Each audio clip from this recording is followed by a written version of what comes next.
Hello friends, welcome to ATA classes. I am CA Saurabh from ATA. आज की इस video में हम बात करते हैं टर्मिनोलॉजी ऑफ अकाउंट्स की। टर्मिनोलॉजी ऑफ अकाउंट्स की ये 5th वीडियो है। इससे पहले 4 वीडियोस जो है बन चुकी हैं। तो शुरू करते हैं आज की वीडियो। आज की वीडियो की पहली डेफिनेशन है एसेट्स। एसेट्स क्या है? एसेट्स हम कह सकते हैं positive resources of the enterprise. कोई भी बिजनेस शुरू करने से पहले हमें कुछ ना कुछ रिसोर्सेज चाहिए होती है।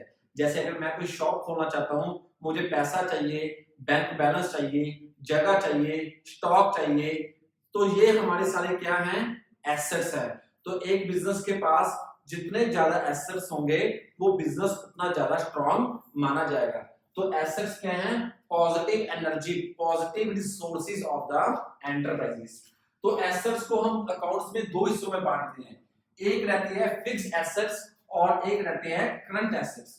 तो फिक्स्ड और करंट एसेट्स में क्या डिफरेंस रहता है, पहले हम ये समझते हैं।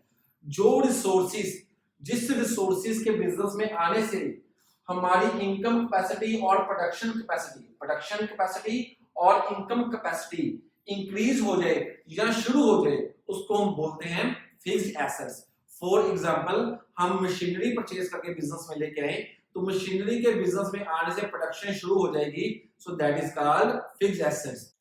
तो फिक्स्ड एसेट्स का जो दूसरा फीचर है वो है long term purpose. Long term purpose कि जिसको हम लंबे समय के लिए परचेज करते हैं। अगर हमने मशीनरी परचेज की है तो हम ये सोच के मशीनरी परचेज नहीं कर रहे हैं कि इसको 2 साल 4 साल के लिए इसको यूज करेंगे। हमारा पर्पस रहेगा कि हम इसको लंबे टाइम तक बिजनेस में यूज करें। तो फिक्स्ड एसेट का पहला फीचर क्या है? जिसके आने से प्रोडक्शन और इनकम कैपेसिटी शुरू हो जाए या इंक्रीज हो जाए, उसको हम बोलते हैं फिक्स्ड एसेट, और जिसको हम लंबे समय के लिए बिजनेस में एक्वायर करते हैं। इसका थर्ड फीचर रहता है वैल्यू इज स्टेबल। अगर मान लो मैं आज एक मशीनरी लेके आऊं जिसकी वैल्यू है 2 लाख रुपीस, अगर मुझे एक वीक के बाद या एक मंथ के बाद भी कोई पूछता है तो मेरी मशीनरी की वैल्यू क्या है, तो मेरी मशीनरी की वैल्यू 2 लाख रुपीस ही रहेगी। तो इसकी वैल्यू जो रहती है वो स्टेबल रहती है। तो फिक्स्ड एसेट्स क्या है? जिसके आने से प्रोडक्शन और इनकम कैपेसिटी इंक्रीज हो जाए, जो लॉन्ग टर्म पर्पस के लिए हम बिजनेस में एक्वायर करते हैं और जिसकी जो वैल्यू है वो स्टेबल रहती है। For example, plant and machinery, building, car, inverter, computers, laptop जो है ये हमारे फिक्स्ड एसेट्स रहते हैं। अगली जो डेफिनेशन आती है वो है करंट एसेट्स। करंट एसेट्स कौन से होते हैं? ये भी रिसोर्सेज हैं, लेकिन इनकी एक ही फीचर है, इनकी वैल्यू जो है वो स्टेबल नहीं रहती है। Value not stable. इनका एक ही कैरेक्टरिस्टिक है, इनकी वैल्यू जो है वो एक जगह पे नहीं रहती है, ऊपर नीचे होती रहती है। फॉर एग्जांपल जो है इसका वो है कैश इन हैंड। हमारे दुकान के गल्ले में पड़ा हुआ पैसा, अभी कुछ है, शाम को कुछ है, कल कुछ है, इसकी वैल्यू है इंक्रीज डिक्रीज होती रहती है, that is called current asset. इसकी अगली एग्जांपल है बैंक बैलेंस। बैंक में हमारा पड़ा हुआ पैसा जो है वो फिक्स नहीं है, वो अभी कुछ नए चेक आ गए, कुछ नए चेक लग गए, कुछ चेक हमने काट दिए, कुछ पैसे जमा करवा दिए, कुछ निकाल दिए, तो वैल्यू जो है ऊपर नीचे होती रहती है, that is called current assets. इसकी अगला जो हमारी है, इसकी एग्जांपल वो है क्लोजिंग स्टॉक।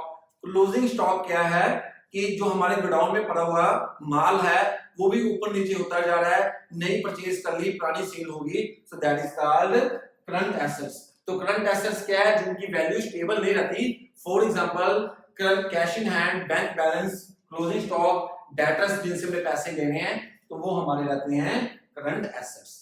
तो अगली हमारी जो डेफिनेशन है वो है लायबिलिटीज। जैसे एसेट्स को हम पॉजिटिव रिसोर्सेज कह सकते हैं, ऐसे ही लायबिलिटीज को हम नेगेटिव एनर्जी कह सकते हैं। लायबिलिटीज का मतलब है देनदारियां। जो हमारी देनदारी है उसको हम बोल सकते हैं लायबिलिटीज।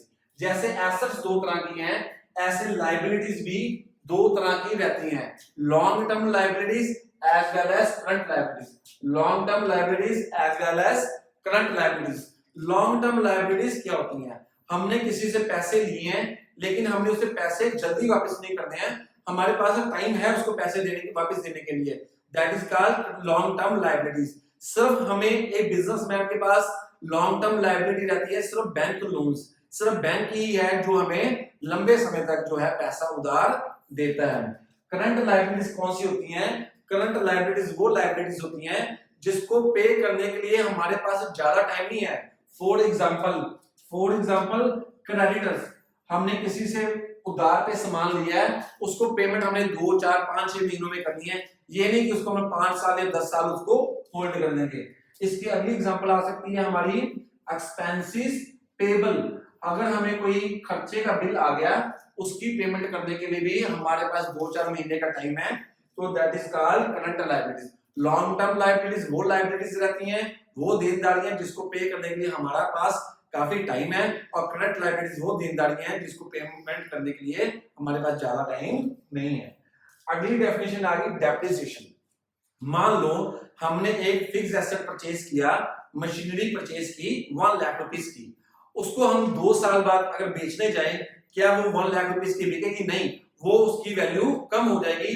वो हो सकता है 60,000 की, 70,000 की, 80,000 की सेल हो। तो जो उसकी वैल्यू कम हुई है फिक्स एसेट की over the period of time, वो क्या हुई है?